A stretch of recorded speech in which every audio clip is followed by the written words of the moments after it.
Bismillahirrahmanirrahim. Assalamualaikum warahmatullahi wabarakatuh.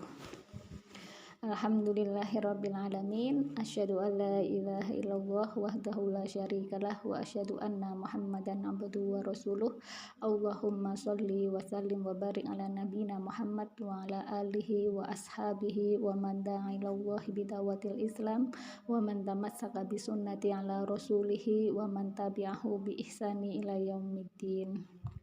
Rabbana innana amanna faghfir lana dzunubana wa qina adzabannar. Amin amin ya rabbal alamin.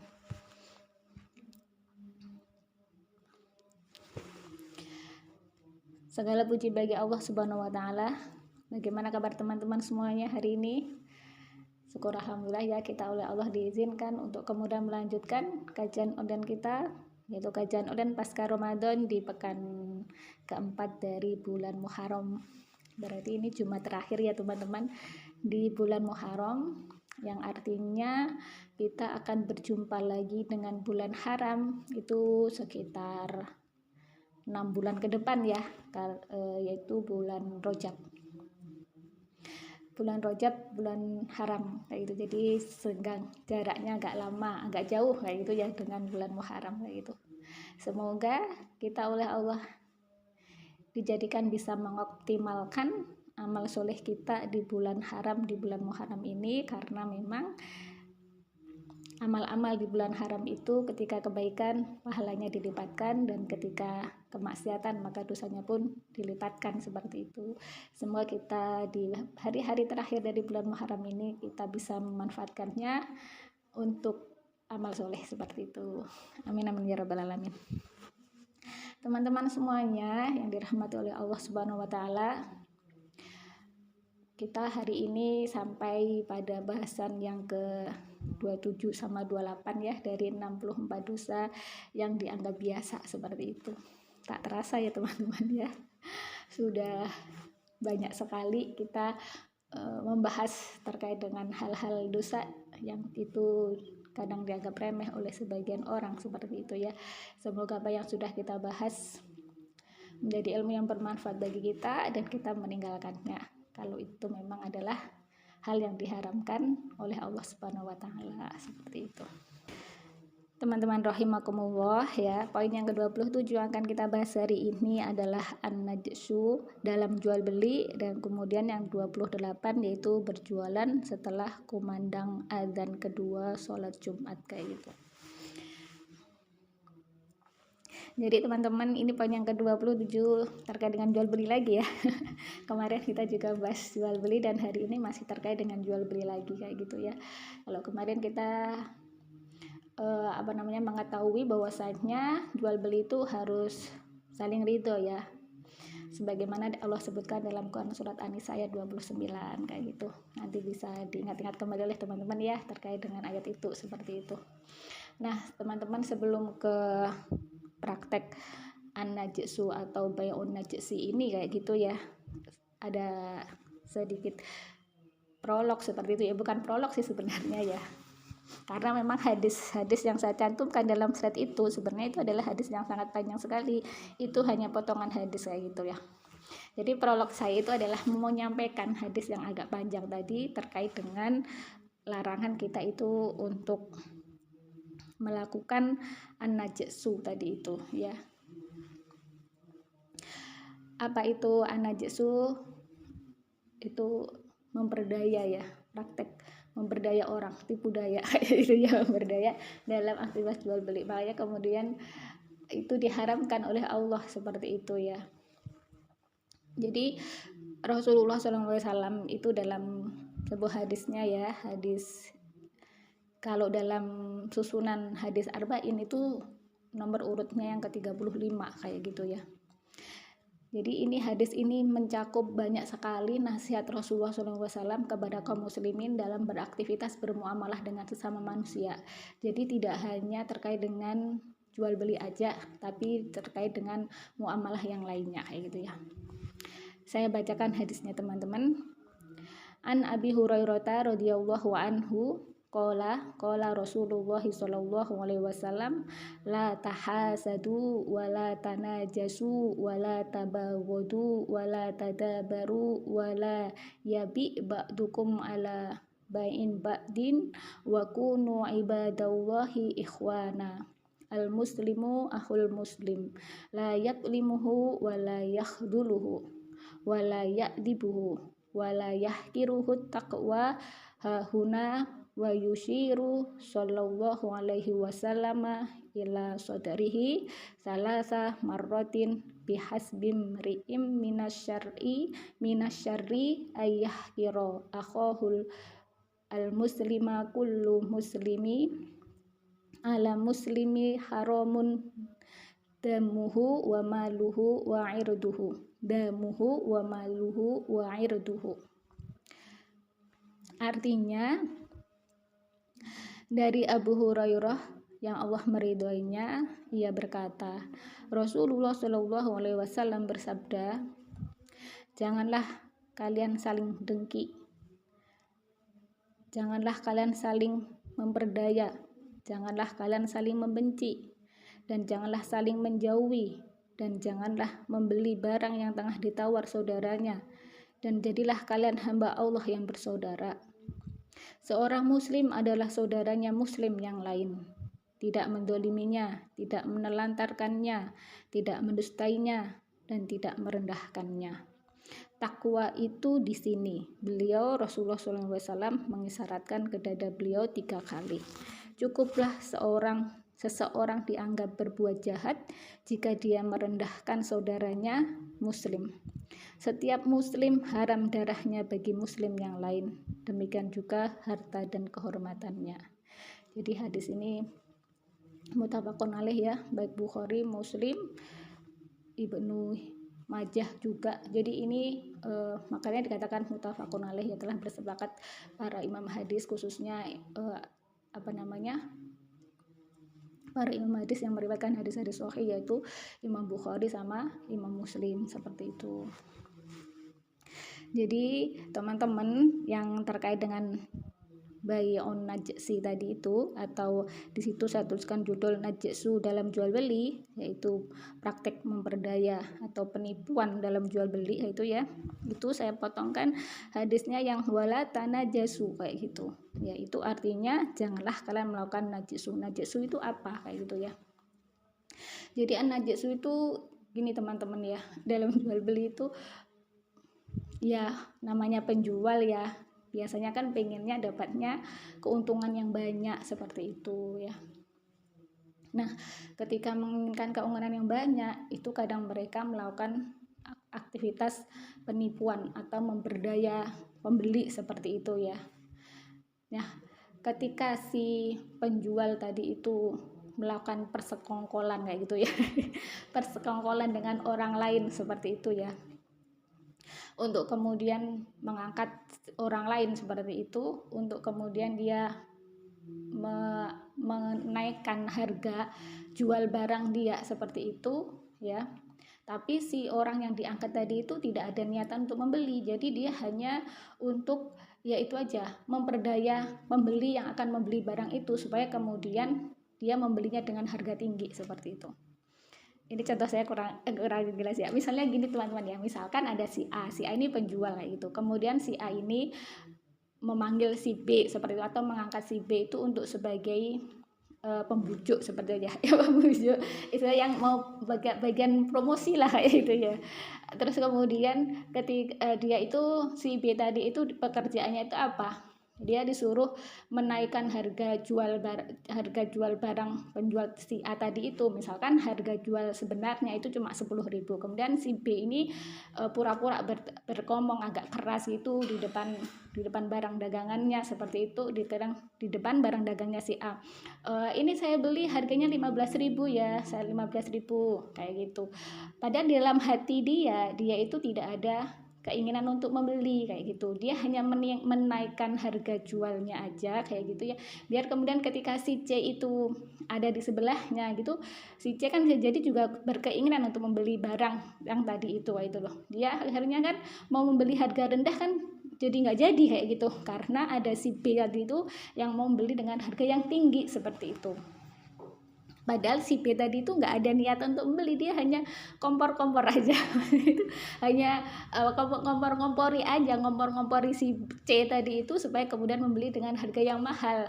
Akhirnya kan si C tadi itu bisa terjebak juga kayak gitu ya, terjebak juga dengan penipuan atau ya pemberdayaan apa yang dibuat oleh si B tadi itu kayak itu. Jadi antara si penjual A tadi itu sama si B itu ada persengkongkolan seperti itu ya. Kemudian ya tujuannya tadi itu untuk kemudian memperdaya pembeli supaya dia membeli lebih tinggi dari harga normal yang sebenarnya seperti itu. Nah, itu namanya praktek jual beli najisi atau buy on najisi, atau kemudian an najisunya di situ itu ya, yaitu si tadi yang dilakukan oleh si B tadi itu ya, yang bersekongkol dengan penjualnya untuk kemudian mengkompori pembeli untuk kemudian membeli dengan harga yang lebih tinggi, padahal dalam diri si B tadi itu nggak ada niatan untuk membeli, hanya untuk memberdaya pembeli si C tadi itu supaya membeli dengan harga yang tinggi. Nah, praktek yang demikian itu nggak boleh teman-teman ya. Jadi ya namanya di pasar ya, makanya kalau di pasar itu banyak setannya itu ya, dan harus berdoa ya, berlindung dari setan yang ada di pasar ya itu ya. Makanya baik pembeli ataupun penjual sebelum masuk ke pasar ingat, atau masih di dalam rumah mungkin ingat ya, ingat kayak gitu ya, berlindung kepada Allah dari setan-setan begitu itu ya, supaya kita tidak melakukan penipuan seperti itu. Nah, kalau tadi itu kan praktek contoh yang pertama itu akan persengkokolan antara penjual sama pembeli seperti itu ya, si A sama si B tadi itu untuk kemudian mengelabui si C tadi itu sehingga dia membeli barang itu dengan harga yang lebih tinggi kayak itu. Nah, ketika si C ini sudah terlanjur membeli ya, karena dia juga senang dengan barangnya mungkin ya, akhirnya dia ridho aja kayak gitu, akhirnya dia membeli, maka ya akad itu sah aja. Kenapa? Karena si pembeli si C tadi itu ridho dengan harga yang tinggi tadi itu ya. Nah, ketika kemudian setelah dia beli terus kemudian dia berjalan-jalan ke tempat yang lain, ternyata harganya lebih rendah, maka dia nggak bisa lagi nggak ada khiar bagi dia kayak gitu. Artinya si C itu nggak bisa membatalkan akad jual beli yang telah dia beli tadi itu, ya sudah, dia harus nerima ya dengan harga yang tinggi tadi itu kayak gitu ya, karena itu kesalahan dia sendiri ya, kenapa dia tidak jalan-jalan dulu. Biasanya kalau di pasar itu kan untuk beli barang itu kan biasanya ada beberapa penjual yang menjual sama kayak gitu ya, jadi ya harus ya sudah harus rito kayak gitu. Kalau tadi itu ketipu harga yang tinggi kayak gitu ya, ya ketipu tapi ya tahunnya setelah berlalu seperti itu ya. Awalnya ya kurang jeli, kurang bertanya-tanya dulu atau melihat-lihat dulu harga-harga yang lainnya seperti itu. Nah, makanya di situ itu bahaya ya teman-teman, an-najsu ini makanya dia itu adalah haram seperti itu. Nah, selain model persengkongkolan antara si penjual sama si orang yang pura-pura pembeli tadi itu ya, ada lagi nih, misalkan si penjual tadi itu ya dia sendirian seperti itu, nggak bersekongkol dengan pihak yang lain seperti itu. Misalkan dia mengatakan kepada pembeli, oh ini tadi oleh pembeli yang itu kayak gitu ditawar dengan harga 15.000 itu, padahal nggak ada yang menawar dengan harga setinggi itu gitu. Dia hanya berusaha untuk mengelabui pembeli ya, supaya dia membeli dengan harga yang tinggi. Maka itu juga perkataan bohong yang kemudian itu juga bentuk dari an-najsu juga, penipuan juga seperti itu. Maka yang meningkatkan harga, tapi di sini dosanya ya ditanggung penjual sendiri karena dia sendiri kayak itu, tidak bersengkol dengan orang lain. Kalau yang bersengkol tadi siapa yang berdosa? Ya si B yang bersengkol dengan si A penjual tadi itu, dua-duanya terkena dosa seperti itu ya. Demikian pula nanti bisa juga penipuan ini pembelinya kayak gitu ya, yang dia malah ngomong, oh harganya di sana di toko yang satunya itu hanya murah sekali, padahal dia lo nggak pernah datang ke toko itu. Itu juga kalimat bohong ya, itu cuma bentuk tipu daya si pembeli untuk kemudian mendapatkan harga yang serendah-rendahnya kayak gitu ya. Jadi sama-sama ya, tipu daya yang dilakukan oleh penjual juga haram, tipu daya yang dilakukan oleh pembeli juga haram seperti itu ya. Dan tipu daya itu siapa? Tipu daya itu adalah perbuatan setan yang suka melakukan tipu daya seperti itu. Semoga kita oleh Allah dilindungi dari setan ya, dari tipu daya ya, dari tipu daya baik itu bisikan dari setan maupun tipu daya karena nafsu pribadi seperti itu. Nah, itu teman-teman terkait dengan bahasan poin yang ke-27 kayak gitu.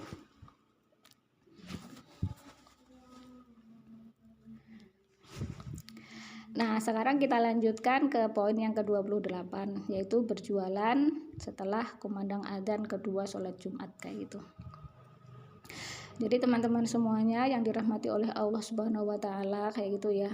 Jadi terkait dengan kumandang adzan kayak itu ya, kumandang adzan sholat Jumat. Jadi kumandang adzan sholat Jumat itu sebenarnya dulu di masanya Rasulullah Shallallahu alaihi wasallam itu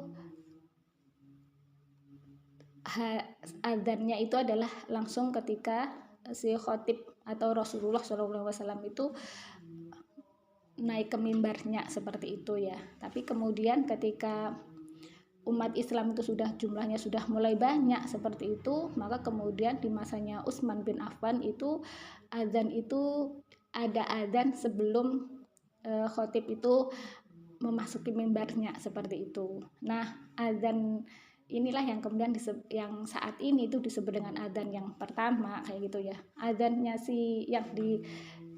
yang dimulai di masanya Utsman itu sebenarnya itu untuk mengingatkan kaum muslimin kayak gitu pada bahwasanya untuk bersiap-siap untuk melaksanakan sholat Jumat seperti itu ya. Jadi adzan kan kita sering dengar ada adzan pertama, adzan kedua itu sebenarnya begitu. Nah, terus kemudian mana yang kemudian dalilnya bahwasanya jual beli itu ketika adzan yang kedua. Adzan yang kedua itu berarti yang ketika khotib sudah naik ke mimbar tadi itu ya teman-teman, itu tidak boleh kayak gitu ya. Itu adalah dalam Quran surah Al-Jumu'ah ayat 9 kayak gitu. Jadi Allah Subhanahu wa taala itu berfirman, a'udzubillahi minasyaitonirrajim, bismillahirrahmanirrahim, ya ayyuhalladzina amanu idza nudiya lis-sholati mi yaumil jumu'ati fas'au ila dzikrillahi wa dzarul bai'a dzalikum khairul lakum in kuntum ta'lamun. Artinya, wahai orang-orang yang beriman, apabila telah diseru untuk melaksanakan sholat pada hari Jumat, maka segeralah kamu mengingat Allah dan tinggalkanlah jual beli. Yang demikian itu lebih baik bagimu jika kamu mengetahui ya. Jadi kita lihat tafsirnya terkait dengan ayat ini kayak gitu ya teman-teman. Dalam tafsir Ibnu Katsir kayak gitu dijelaskan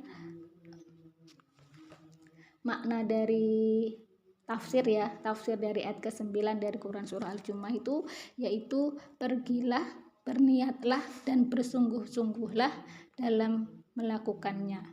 Yang dimaksud adalah seruan yang kedua yang dilakukan di hadapan Rasulullah Shallallahu alaihi wasallam kayak itu. Maksudnya seruan di sini adalah adzan ya, adzan ya saat ini sekarang disebut adzan yang kedua. Kalau dulu di zamannya Rasulullah itu adalah adzan yang pertama kayak gitu ya. Bila beliau telah berangkat dari rumah dan naik mimbar, pada saat itulah dikumandangkan adzan, dan adzan inilah yang dimaksud oleh ayat ini, serta adzan inilah yang menyebabkan diharamkannya jual beli kayak gitu. Jadi kalau sekarang kan karena ada adzan sebelum khotib naik mimbar kayak gitu ya, adzan yang diawali di masanya Utsman bin Affan itu berarti itu jual beli masih boleh seperti itu seruan bersegera aja, siap-siap kayak gitu, diingatkan waktunya sholat Jumat seperti itu ya. Tapi nanti ketika adzan, ketika khotibnya itu sudah naik ke mimbar kemudian adzan, maka itulah ya adzan yang kemudian menyebabkan diharamkannya jual beli seperti itu ya. Kemudian di sini dalam tafsir Ibnu Katsir ada tambahan, adapun adzan yang ditambahkan oleh Amirul Mukminin Utsman bin Affan adalah untuk mengumpulkan manusia kayak gitu. Jadi sudah jelas ya teman-teman bahwa adzan yang saat ini itu yang awal tadi itu sebelum khotib naik ke mimbar itu adalah adzan yang kemudian ditambahkan dimulai sejak zamannya Utsman bin Affan yang saat ini masih berlangsung seperti itu kayak gitu. para ulama sepakat tentang pengharaman jual beli setelah panggilan adzan yang kedua, yaitu ketika tadi itu khotib sudah naik ke atas mimbar ya. Masih dalam tafsir Ibnu Katsir dituliskan ya, yang diperintahkan untuk melaksanakan sholat Jumat adalah kaum laki-laki yang merdeka, bukan budak, kaum wanita dan anak-anak kecil ya. Jadi teman-teman, sholat Jumat itu adalah kewajiban ya, kewajiban fardu ain bagi kaum laki-laki kayak gitu ya. Kalau dalam tafsir Ibnu Katsir ini disebutkan bahwasanya sholat Jumat itu adalah perintah untuk kaum laki-laki yang merdeka, bukan budak, kaum wanita dan anak-anak kecil kayak gitu. Tapi dalam hadis yang lain seperti itu, yaitu dijelaskan bahwasanya sholat Jumat itu kewajiban yang dibebankan pada setiap muslim dalam satu jamaah kecuali 4 golongan, yaitu hamba yang dimiliki, maksudnya budak, perempuan, anak kecil, atau orang sakit seperti itu. Jadi ketika kalau dalam ayat tadi Quran surah Al-Jumu'ah ayat 9 tadi itu kan memang yang diseru ya ayyuhalladzina amanu. Berarti kan di situ semua ya, ada laki-laki, ada perempuan kayak gitu ya. Terus kemudian tadi kalau dalam hadis kok ada yang begitu, maka kemudian para jumhur ulama itu sepakat bahwasanya sholat Jumat itu yang fardu ain itu adalah ke atas kaum laki-laki saja kayak gitu ya, yang tadi itu yang memenuhi syarat-syarat merdeka kayak gitu ya. Terus kemudian bagi kaum wanita kayak gitu ya, sebagaimana dalam hadis tadi itu juga anak-anak kecil, terus kemudian orang sakit, atau kemudian hamba sahaya seperti itu, maka itu tidak diwajibkan untuk sholat Jumat seperti itu ya. Tapi sebagian kalau tidak diwajibkan, maka kemudian ya boleh aja seperti itu untuk ikut sholat Jumat seperti itu. Kenapa? Karena di zamannya Nabi pun juga ada kaum wanita yang kemudian juga ikut sholat Jumat seperti itu ya. Tapi hukumnya tidak wajib seperti itu. Nah nanti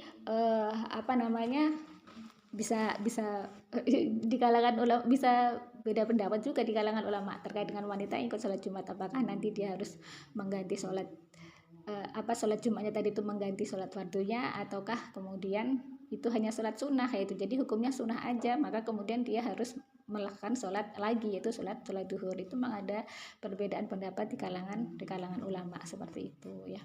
Tapi kalau terkait dengan tidak wajibnya bagi wanita untuk sholat Jumat itu sepengetahuan yang saya ketahui itu adalah jumhur ulama mengatakannya tidak wajib atas kaum wanita untuk sholat Jumat seperti itu. Nah itu teman-teman ya, sekarang saya tambahkan aja untuk pengetahuan bagi kita semuanya kayak gitu ya, terkait dengan keistimewaan Jumat ya. Kalau kita lihat dalam hari-hari dalam bahasa Arab itu kan sebenarnya mengikuti urutan angka ya, misalkan kayak hari Ahad, Isnain kayak itu, kemudian Sulasa, kemudian itu tuh ikutan angka ya, mulai Ahadun, Isnaini, salah satu kayak gitu ya. Nah kemudian yang hari Jumat itu kan hitungannya berarti yang ke-6 ya, dari Ahadun tadi itu ya hitungannya ke-6, tapi dia tidak pakai hitungan angka, tapi dia jenisnya berubah, beda sendiri, dia pakai kata Jum'ah kayak gitu ya. Nah kalau dalam tafsir Ibnu Katsir itu dijelaskan ya, Al-Jumu'ah itu dinamakan Jumu'ah karena kata ini terambil dari kata al-jam'u, artinya berkumpul. Karena umat Islam berkumpul di hari itu sekali seminggu di masjid-masjid besar. Dialah hari ke-6 di mana Allah menyempurnakan penciptakan semua makhluk. Di hari itu pula Adam tercipta. Maksudnya di hari Jumat Adam tercipta. Di hari Jumat pula Adam dimasukkan ke dalam surga. Dan di hari Jumat pula dia dikeluarkan dari surga. Dan di hari Jumat pula terjadinya hari kiamat seperti itu. Masih dalam tafsir Ibnu Katsir disebutkan pada hari itu terdapat kebaikan yang apabila seorang muslim memohonkan suatu kebaikan kepada Allah, pastilah Allah akan memberikan kebaikan itu kepadanya. Sebagaimana hal itu telah ditegaskan dalam hadis-hadis yang sahih itu. Dalam bahasa Arab kuno, hari Jumat dikenal dengan nama hari Arubah.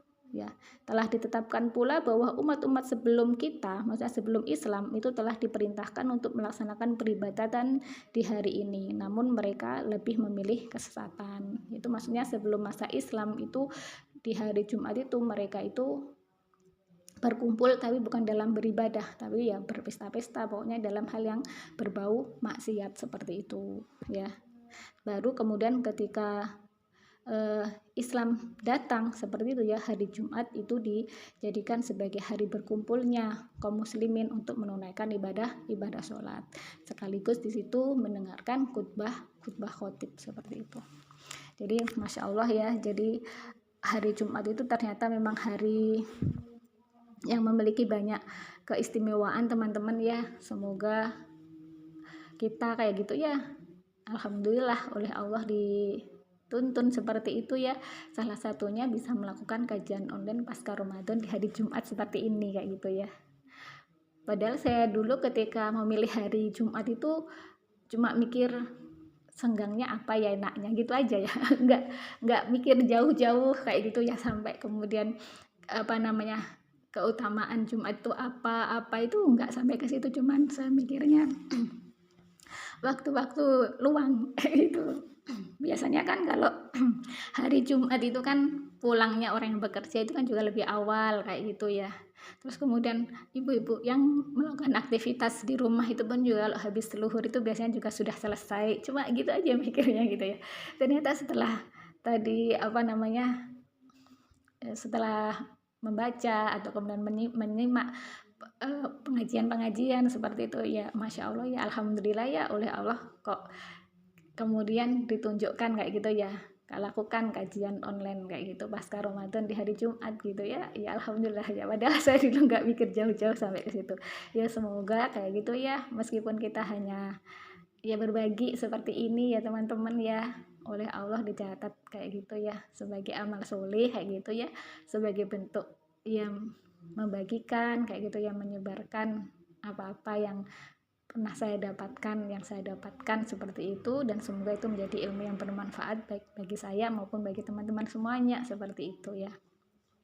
Dan juga bisa memantik kayak gitu ya teman-teman, untuk kemudian belajar lebih lagi di tempat-tempat yang lain seperti itu, sehingga kita semakin dalam memahami Islam kayak gitu ya. Kalau mau online tuh kan sekarang banyak sekali ya kajian-kajian langsung dari para ustadz atau ustadzah seperti itu ya, yang bisa kemudian kita simak seperti itu ya. Yang offline juga banyak seperti itu. Kemudian buku-buku juga banyak seperti itu. Jadi sumber belajar itu kan tidak harus berupa manusia kayak gitu ya. Jadi sumber belajar itu salah satunya adalah buku kayak gitulah. Bahkan kita bisa belajar karangan para ulama dulu itu dari mana? Ya dari buku seperti itu ya. Karena beliau semua sudah nggak ada kan seperti itu ya. Jadi tanamkan dalam diri ya, saya sendiri yang menanamkan dalam diri saya dan juga menasihati saya kayak gitu ya. Dan semoga juga teman-teman kayak gitu ya, untuk kita selalu belajar seperti itu, belajar urusan agama ini seperti itu. Dan alhamdulillah insya Allah sampai di sini ya kajian kita untuk hari ini, untuk poin 28 juga saya cukupkan sampai di sini. Semoga bermanfaat bagi teman-teman semuanya, amin.